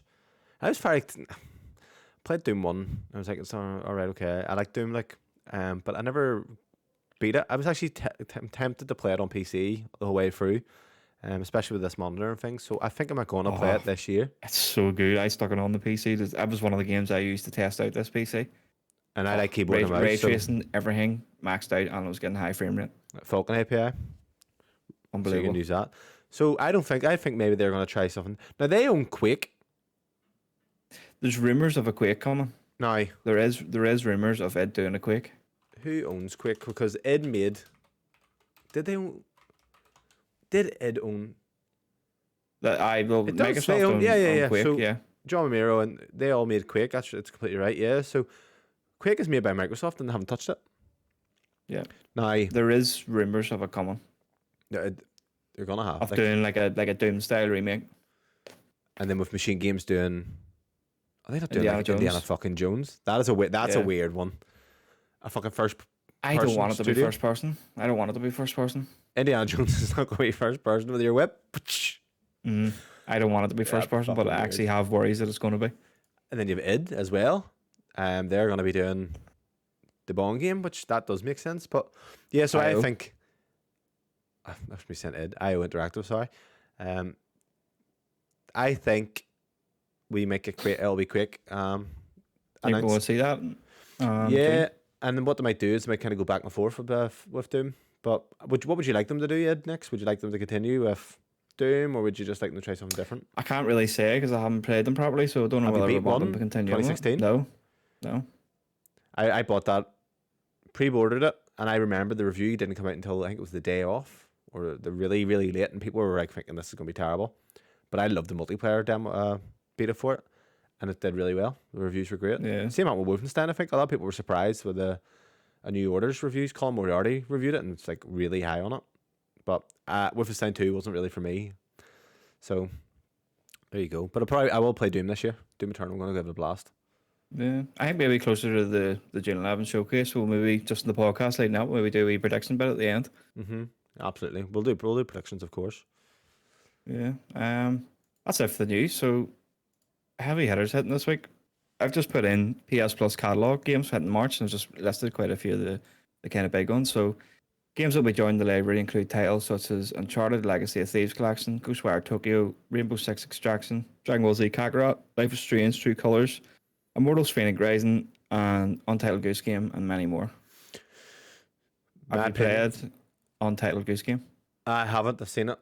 It's class. It seems like it'll be fun to play for a minute, and then it's like Goat Simulator, where it's like, okay, you've lost your appeal now. Like it. No, you'll like it. Do you know what? What? It's a Metroidvania. No, it's not a fucking Metroidvania. Hi. There's Metroidvania elements in Untitled Goose Game. Goose Game. Fuck I off. swear to God. Yeah, because you have to get keys, and you have to kind of distract people and get them to do certain things like answer the phone. But to do that, you need to go into a certain building and set off fucking firearms and everything. It's very. I need a track. Everyone's going on about it. It's not like Goat Simulator. It's the kind of fuck about. This is actually really good. It's quite puzzly and Metroidvania. I'm not even joking, actually. Well, I would say to anyone, Uncharted Legacy of Thieves, absolutely amazing. Play that. Ghostwire Tokyo, we talk about Rainbow Six Extraction. You love. I love it. I mean, DBC Kakarot. I put it on this week, and I literally was like, I'm not in the mood for this right now. Run about collecting fish, and I was like, it's just. I'm still watching DBC. Oh yeah, how you getting on? I'm still at the same part. I haven't watched it in a few days, but it was like, it was good. I'm enjoying it, but I need to keep at it. I will keep at it. I'm working my way through. Life is Strange. Chip away at it. Yeah, Life is Strange. True Colors. I haven't played that. I do like Life is Strange. I haven't played any of them, but I know I probably would enjoy them. It's like fucking. They say hella. Fuck me. Immortals Phoenix Rising. What do you know about this? Beat it. Did you? Mm-hmm. What did you think? I loved it. What game do you think they copied? Breath of the Wild. And they done it worse. I fucking loved it. They done it worse. Great mythology. Loved the art style. Gameplay is fantastic. So if you're into that kind of stuff, like into like an open world kind of Greek mythology with gods and stuff like that, there, it's fucking incredible. Right, so you're gonna fucking love Breath of the Wild then, because Breath of the Wild does it better. Yeah, it's so good. Like Immortals, I actually highly rate that. I've given it like a 9. I have it. No, I have it. I played it and shit. Yeah, it's good. Too much at once. It was too Ubisoft, where it's like I'm gonna stack them up, which is not as big as Assassin's Creed. Yeah, it's nowhere near as big. But yeah, story's quite good and it's quite fun. Yeah, no, it was good. I actually need to play it. It's on Switch as well. To be fair, I'll be 30 though. But no, I'm interested because now you said if you like that, did you know Breath of the Wild was like that? Yeah, I knew it was like. I knew when that came out, that people were saying, "Oh, this looks like Breath of the Wild." They're trying to copy it a wee bit. I think they've done a great job. I think it's fucking class, and I want a second one. That was the guys who done the Odyssey, wasn't it? So I believe the guys who did Odyssey went and did that, and then the guys who made Origins done the Valhalla. Yeah. So the Odyssey team's next up, isn't it? I'm guessing. I don't really know too much about the Ubisoft. I want a second one. Odyssey or Immortals? No, Immortals. I absolutely loved it. I don't think they will. Do you? I don't know. Bobby, I'm so hyped for you to try this Breath of the Wild and shit, mate. So you'll see it's done properly. Yeah. Nintendo, you know what Nintendo give me vibes off, mate? Apple, where we're talking about, it's like they do it, but they do it right. They do it to a quality standard that you're thinking, okay, this is a bit more polished, and I think you're in for a treat there. See, just playing the OLED, it's got me so excited for like a Switch 2 or a Switch Pro. Oh, mate. So excited. Like I'll be there day one. And before, probably would have bought it, but I wouldn't. Would I have played it really? No. But now I'm all in. Now the Steam Deck, it's going to be maybe. I don't know how I'm going to feel here because the battery life, not great. Battery life is woeful. Now, how do you find the battery life on your Switch? Fucking really good. I mean, I play it all day, and I'm like, really good. I'm on it all day, and I'm like, fuck here, if the battery. Like I have never had to go fucking get a charger No. for today. And I play it I flat just out. Like, play it and then pop it back into the dock beside the bed. yeah, just sit Great. there during the night and all. Mm-hmm. Yeah. So we have a few I have two questions. docks. I've still Uh-huh. got my OG dock just on the TV. It's already set up, so it means I can stick it on because I stuck Metroid on just to try it. Like, it's actually quite good on the TV. Does it look good, or does it take a hit? It takes. It's a higher resolution. It's still 60 FPS, but obviously it looks more crisp because it's more condensed on the OLED screen. But it's quite. It's playable. It's very much playable. For the Switch 2, do you want it to be 1080, or are you happy enough to keep 720? I would like 1080 60. I wouldn't even mind 720 if they get the looking better. Even 900. 60 Yeah. FPS is a must. But then the Steam Deck's at 800p, and even at that, I was like, someone actually was a reviewer I was watching, was like, it is so negligible the increase, even from the Switch at that going to that. It's like, Yeah. do you know what I It's mean? the FPS. That's where it gets you. Like on the Steam Deck, 'cause I stuck on Spider-Man and it was running great. That's screaming it. Like the Steam Deck is a big bulky plastic hunk of junk, whereas the Switch is polished. It's sexy. And anyone who's listening to this, by the way, who doesn't try the OLED, they're probably just sitting going, I've tried the Switch, it's terrible. It's such a big upgrade, mate. I love it. Oh, it's unbelievable. So, yeah, just you were about to say, we'll have a viewer question this week from Tim, aka Drunk TJ Hooker on Xbox. That's his gamer tag. Mm-hmm. Which video game series that's no longer around would you revive, either as a reboot or a sequel? It's no longer around. Yeah, something that's dead and buried. See, I find like most games I was into, they're still about. Do you know what I mean? Like It's a tough one. PS1, let's think even then. Well, then you have Metal Gear. I know that's kind of being really on the nose, but I want to be kind of something to go a bit more abstract. I probably should have thought about this today when I seen the question, but I didn't even pay any attention. I don't Soul know. Reaver's a good one. Do you ever play that on PlayStation? Soul Reaver, yeah. Legacy of Kain. yeah.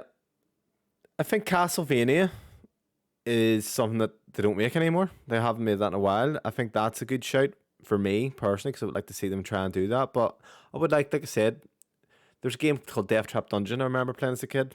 I don't think it was a very good game, but just as for nostalgia, I had that. And Nightmare Creatures, do you remember that? Remember Nightmare Creatures? Yeah, I actually played that on the Steam Deck.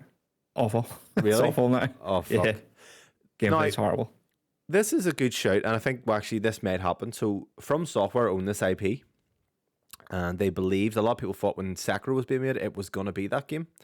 So, From Software own Tenchu. Do you remember this game? Yes, remember Tensor, yeah. So that's actually Never owned. haven't played it, but I know Yeah. of it. So that's owned by From Software. I would love to see them. And to be fair, look, I think Tenchu has a grapple hook. It's quite similar in that sense. Of I'm going off memory here, but I would like to see maybe that come back.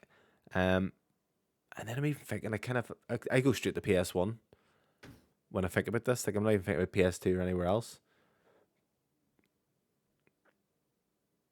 I have no idea now I'm thinking about it. What about you? Any other? One for me, and it's kind of answered. It's Black and White 2. Oh, right, okay, I knew. Black and White. I would 100% bring that back. Not a lot of people have played it. Mm-hmm. And I think it's a fucking shame because it's absolutely incredible. I feel like strategy games, you feel like a bit of role play, being a god, having a creature, kind of raising it, being good or evil. It's got everything I love in a game. And Microsoft own it because they bought Lionhead. So they've got the whole PC push. I think it would be absolutely incredible to come back. Yeah, my mate Johnny, he was also really big into it as well. That's how Was he? Yeah. He was a big PC gamer. It's so hard to actually find someone that actually liked or even played Black and White 2. Yeah, do you know what I mean? So he was massively into it. It's so good. So good. Unbelievable. It's one of my favourite games of all time. Like, I have another one. A revival. Give me Lord of the Rings, Battle for Middle-earth revival. So, do you like Lord of the Rings, Bobby? Yeah. Yeah? Do you ever play Battle for Middle-earth? I want to say no. I think the only ones I played would have been Return of the King and War of the North. Okay. So You ever more the played War action of the ones? North? I think I may have tried it. No, maybe mixing up with Conquest, but it's more action. So it was action. So you were like three people. You had like a wee elf wizard person. Right. You had one of the dwarfs. Is that what you call them? The beard and stuff. Yeah. And then you had like a kind of is it Aragon or is that what you call your main guy? What do you call him? Yeah, Aragon. Yeah, you had like a guy that was kind of like him, very much like a sword and shield kind of guy, and it was co-op, and you can play through the whole thing in co-op. And it was like it was a story that was kind of going on at the same time as Lord of the Rings, but it was like a side story kind Are you of thing. sure it's called War in the North? Is it what War in kind the of North. is it RPG? No, Turn-based? that's no. So there was a game, The Third Age, which came out just after Return of the King, which was set during the same time as the games, with people similar to what you're saying. But it was a Yeah. turn-based RPG, like literally copied Final Fantasy X, that I loved. And you can fight the Balrog and all this here. But no, Battle for Middle Earth is up your alley. It is literally Age of Empires, but Lord of the Rings. And I Yeah. loved it. It was fucking incredible. So it was, you had like Gandalf and all about it, your heroes you could get. But it was, you had archers, you had everything. It was just literally Lord of the Rings style AOE. But that'll not get made anyway, because EA owned that. No. And obviously, Did yeah. So EA actually done that. And you have a lot of, obviously EA made a lot of different things, but I would like a good Sims game. I don't, and maybe I'm just out of it now with Sims, but I used to love that franchise, mate. And I just, Yeah. So did I. Used to play the original one. Sims. I think it got a wee bit. I don't know. What's it? The date? Lefty. There's, yeah. Yeah. it's too lefty now, actually. It was that's what kind of look it was kind of more of like a simulation back in the day. You'd have made your people and you made your thing and all, and you went to work. It was quite basic, but it was like it was good. at. Mm-hmm. Whereas now, like you can be a fucking vampire and all that other shit, and you can fucking I don't know, you can do all sorts of I shit. don't even mind that. I mean, I remember having the Sims Making Magic. My sister bought me it, and it was in fucking first year. And it was like just all about like fucking having magical spells and all this. But I didn't mind that. It's just the way it is now. It's like, it's almost too much now. There's too much kind of systems upon systems, and I'm like, right, it's too much. Like you would need to kind of sit down and really let yourself get sunk in. There's think it's so 60 much on- DLC. It's 60 on Series X, isn't it? I probably is, yeah. I would replay that again, mate. Honestly, Not too sure, Lindsay but was actually I playing it. enjoyed it on the PC a lot more. Yeah, it's more a PC game. I used to just put them in. Everyone did. You put them in the room, took out the door, put fireplaces all around the room, burn them to death. Killed put them, put got them in the the phone. fucking death to come out or death to appear and all. Yeah, so that would be my Very vote good. anyway. Do Maybe you another one for me would be a racing one, Project Gotham Racing. Big Never one really for got me into on the original Xbox. I would love to see the Playground do a Project Gotham Racing. Well, I would like to I see think, it. I think Microsoft own. I think they own the. Oh, do they? I think so. Yeah. The only thing I would say, and I'm going to end it on this for me, a Need for Speed Underground remake. I fucking God, loved that. Yeah. Fuck, I loved that game. Do you know what I actually loved about the game though?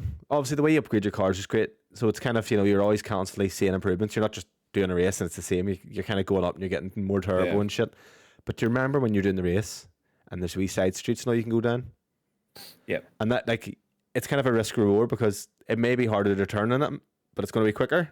But when it's you're- a shortcut, yeah. But it's a shortcut. I used to love that in games, but they don't really do that anymore. You know what I mean? There's not much. There isn't actually Yeah, much the- racing games that are just straight What a up. game. The police and all chasing you and all the thing. Oh, that was good. Like, wasn't it? Mm-hmm. Drag races never used to do. Yeah. Mate, oh, Doing yeah, up your car with the neon lights and all underneath, Tokyo Drift style. that's it. Yeah. So that's a wrap, boys and girls. That's 1 hour and 38 minutes. So good bit of chatting. My throat's fucked, to be honest with you. God help us. So yeah, Bobby, have you anything to add, or do you want to rest your peace for a week? No, that's me. I'm going to play some Age of Yeah. Empires now. Is Tim going on with you? Yeah, Tim and Ryan. Tim and Ryan. And And then, kick some ass. so this time next week, you're gonna what? What do you think you'll have? Dread beat, definitely. I would like to think I'd have Dread beat and More I'm than a gonna stick in your say- hand. a good bit in the Zelda, We'll see. hopefully. Right, folks. That'll do. That'll do, dog. Big. That'll do. Bye. Goodbye.